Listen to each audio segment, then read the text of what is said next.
Hello everyone, thank you very much for joining us once again in this new video of ours where we are dealing with the hindrances, things that can get in the way of our well-being.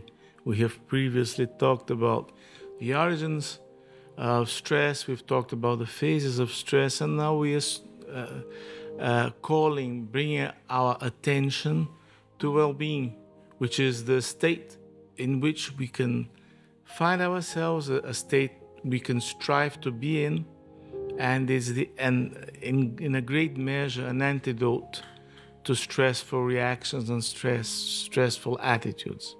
So today we are going to dedicate some time talking about one possibility, one hindrance we experience when in our daily lives.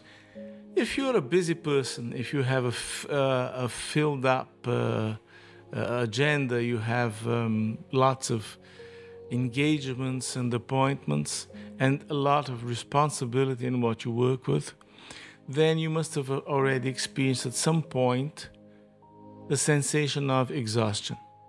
So, to feel exhausted is an experience that hits people who are active and responsible. So it's relatively common. Now, one of the things we must understand is that here in our talk, when we mention exhaustion, we are not talking about tiredness. It is a different experience. We could think of exhaustion as if it were extreme tiredness. It has that meaning, actually. It does. But that's not exactly what we are spending our time on. We are talking about a more specific experience, which would be the feeling of being overwhelmed either by the difficulties of the challenge, either for the effort we have to put into it or the energy we have to put into it, and we doubt we have the necessary resources to deal with it. So exhaustion comes from the idea that we are overwhelmed, whatever it is, either because we've been working a lot and now we need some rest, or because the challenge seems too big for us. Anyway, we feel challenged, we feel that we are beaten, and we just don't have the resources to deal with it. So it is not here, we're not talking about a crescendo in the same dimension. We are talking about two distinct, different, radically separate experiences, because you can be tired and not be exhausted, and you can feel exhausted when you're not specifically tired. You might feel exhausted when you wake up first thing in the morning after a good night's rest. So this is the difference we bear here in our talk specifically. We have two dimensions. So the exhaustion, the feeling, the sensation of being overwhelmed, and together with that you have a cognition, a specific cognitions like I'm not going to be able to, I won't make it, I'm not the person for that, that is too big, that is going to defeat me. Or this feeling can have an objective and a subjective dimension. We are going to dedicate today also talking about the subjective aspects, the inner aspects of the experience of exhaustion. And for that, we could evoke the story of Sisyphus. Sisyphus, which was the object of an essay on Albert Camus, The Myth of Sisyphus, which is a great book that verses about the meaning in life and the meaning of death, if you like. We are going to pick up a more playful aspect of the story. Sisyphus, as you know, as some of you might know, was one of the mortals, one of the people, the human beings, who through their attitudes and through their rebellion and through their decisions, often irritated, annoyed the gods. Between them, the big boss in the Olympus, who was Zeus. Well, he belonged to a group of men who were always getting in the gods' hair. He was a friend. He knew Prometheus, or he was a Prometheus. He was a relative, maybe, or a descendant. But anyway, he was one group of people who strived to annoy the gods. They were continuously mocking the gods. Sisyphus, if you read his biography, if you can think of a biography, you read his story, you will see that in two distinct occasions, he defeated, he cheated, he swindled death twice. Zeus sent death to bring him forth, and he cheated death. He cheated Thanatos. So he was smart. He would oversmart the gods, and that was something very, very, very dangerous. But anyway, the idea you get from what he did is that he was more of a mischievous guy than actually an evil one. He wasn't really being bad. He wasn't really being evil there. He hated a brother. There was a brother of his he hated, and he wanted that brother killed, something like that. But then, as a whole, you see a guy who is dedicated into some very funny episodes. When we look upon the myth, then at a certain point, Zeus got really annoyed with him and was able to catch him. And when he was caught, he was condemned to a punishment, a very, very, very strong punishment, which would be he would have to get a marble stone, a marble rock, and roll it up to the top of a hill. And when that rock was about to reach the top of the hill, it would roll back down. And all the work was apparently lost. And he had to start all over again. And he was condemned to do that for all of eternity. The fact is that this might be the image of exhaustion. That could be the image of a man who has undertaken something, an assignment, not in a voluntary way, but he's undertook an assignment that overwhelms him, defeats him. But then there is some small little tricks there. We can check that Sisyphus is not defeated, because as soon as the rock rolls down, and I can imagine his feeling when he sees the marble stone going right back down to the beginning. It must have been tough. But he was not defeated, because he would start again and again and again. And then we have something that is an extremely precious image, a strong metaphor for us dealing with our daily chores and with our daily attributions. Stepping aside from the philosophical deepness of everything, look at it as follows. So every time you bring the rock up to the top of the hill, you start having to go down the hill to catch the rock again. Well, isn't that what you do when you have a meal? After all, aren't you having a meal for within a few hours' time having another meal? Isn't that what you do when you lay down in bed in the evening to go to sleep? What for? To wake up the next day. There is a very funny version of this experience in Brazil, in Portuguese. There's a stand-up comedian who told a wonderful story. He's a big, large guy, heavy guy, for whom alpinism, climbing hills, must be specially unpleasant. And he says that, I can't do it, I can't. And then let's think of it. What is there about scaling a mountain, going up a mountain? What is it there? You start from the bottom and you go climbing up, and you go climbing and you go climbing, and you go facing all kinds of adversities, all kinds of challenges, all kinds of difficult situations. And you finally reach the top of the mountain. When you reach the top of the mountain, what do? You stab a flag, a little banner, smile for a photo, okay? And then what you do? Go right down again and back from where you came.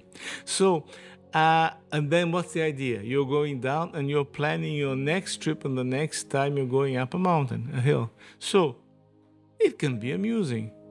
For Sisyphus, it wasn't amusing because it was a punishment. He had the duty to do it. But the activity in itself could be ludic. Not ludicrous, ludic. So we see that at the root of Sisyphus' ill feeling toward his task is the fact that it was a duty imposed to him. It wasn't something that sprouted, that sprang out from his desire, or from his will, or from his decision about what is convenient and what is not convenient. So it is very difficult when you look at someone who is performing a repetitive and apparently pointless activity.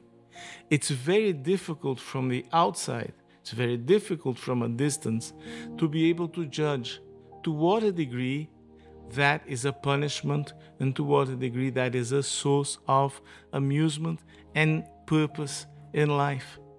It can be rolling a stone up, because you can be an alpinist. And then you climb up to the top, you put in your flag, and then what happens? You come down, you start having support, you start receiving support, you start receiving help, and you start having partners and associates who bring things in, and you can start working, you can start living better on that kind of activity. So climbing up a hill can be a punishment, climbing up a hill can be a privilege. And the same thing happens to work, laboral work. You can see people who look at work and they work and they fulfill their timetable as if they're being punished. And there are people who are doing the exact same thing and they're happy. One sees it as a punishment. One sees it as a form of chastising. The other one sees work as a way out, as a solution, and not a problem. And that defines a great deal of the appreciation we can extract from our daily lives. But when we think that tedium can step in, boredom can step in, then you have a problem. I think the greatest situation, the greatest onus for Sisyphus, I'm imagining here, would be boredom. So damn it, I'm pushing this thing up, never stays up there. Then he's supposing that marble route is supposed to be up there. When it's not, it's supposed to be in movement. And so we have here the antidote for exhaustion and for Sisyphus not losing heart on what he's doing, which is the acquisition, the having a feeling of purpose, of sense. It's not exactly the repetitiveness of the task. It's not exactly the poor results you might have at one voyage.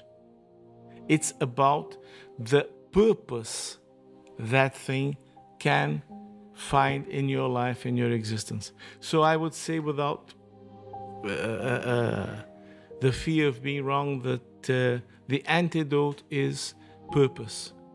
The antidote for exhaustion is purpose, because then you might be tired, you might be unable to carry on what you're doing that day. You get to bed, but you get to bed with a purpose that does not go extinct.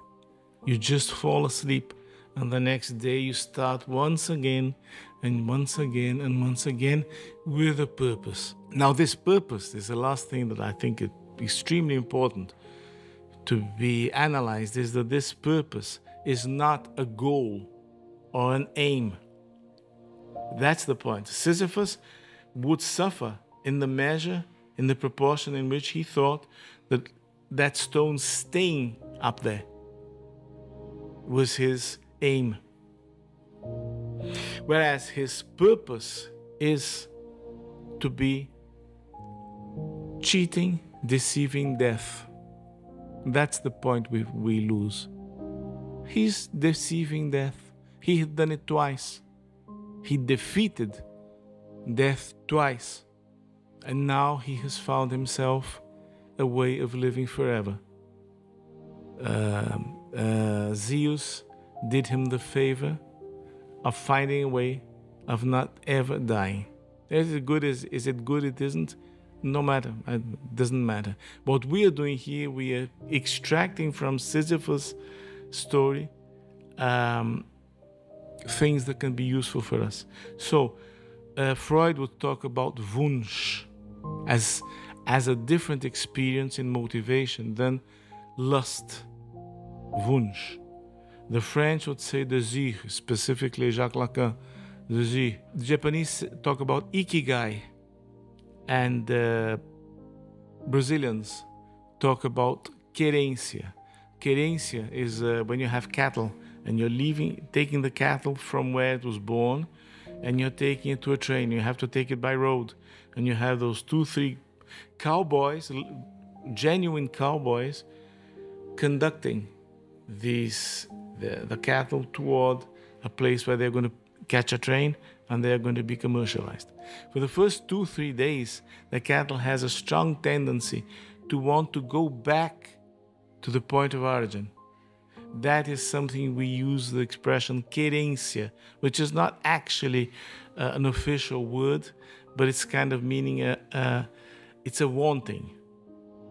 It's a wanting. They have a wanting to go back to their origin spot. This wanting, not from an origin spot, but the idea of a wanting, an ikigai, a wunsch, is the antidote for exhaustion and breaking heart and losing heart, of being, in Portuguese we say desanimar, losing your animus, losing your spirit.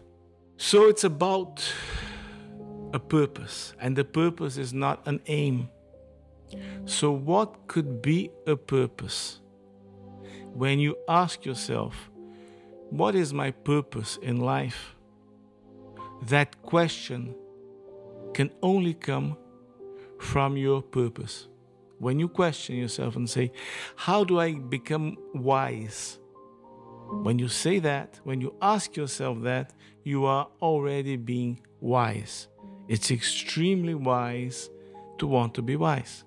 It is wisdom which asks for wisdom.